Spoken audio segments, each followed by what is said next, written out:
Beberapa persiapan tanda sapi hamil menjelang melahirkan.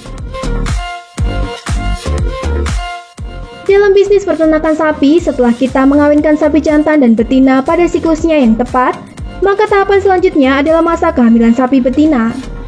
Dibutuhkan pemeliharaan yang berbeda atau khusus terhadap sapi yang hamil dan akan melahirkan, bertujuan untuk mendapatkan pedet atau anakan sapi yang cukup kuat dan mampu bertahan hidup.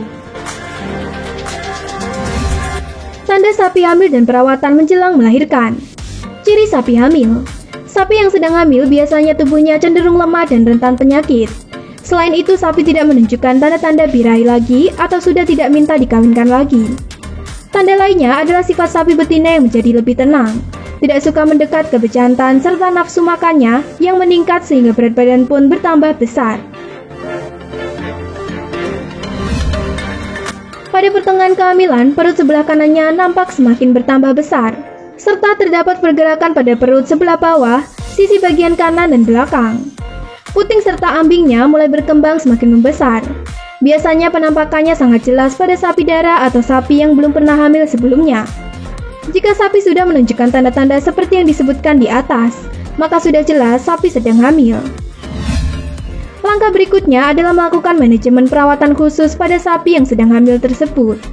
Hal paling utama yang paling penting untuk diperhatikan adalah ransum makanan dan perawatan kesehatannya.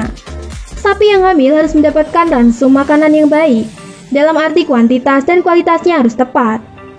Sapi yang hamil biasanya memerlukan makanan yang lebih banyak dibandingkan biasanya untuk memenuhi kecukupan energi, tapi jangan sampai berlebihan.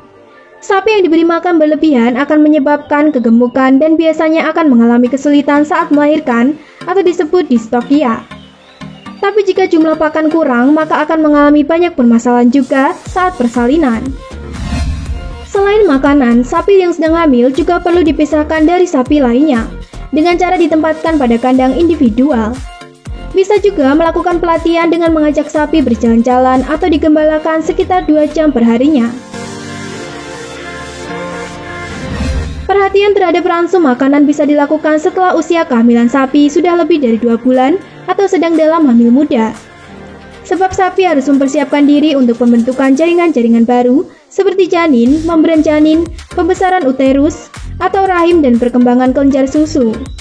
Harus tersedia protein yang cukup pada ransum makanan yang akan diberikan, karena kekurangan protein dapat menyebabkan turunnya ketahanan tubuh terhadap penyakit dan kematian pada pedet yang akan dilahirkan. Pakan sapi hamil tua. Saat memasuki usia 7 bulan atau 2 bulan sebelum melahirkan, sapi biasanya butuh asupan makanan yang lebih besar, lebih guna meningkatkan bobot lahir pedet. Nutrisi yang dibutuhkan pun sudah berbeda dan lebih banyak lagi, seperti protein yang dibutuhkan sekitar 12–12,5%, kalsium sekitar 0,7%, dan fosfor sekitar 0,3%. Jika perlu, ada perbaikan pakan yaitu dengan memberikan hijauan berupa rumput, jerami, dan sejenisnya secara tak terbatas. Sekian video dari kami, jangan lupa klik like, subscribe, komen, dan share.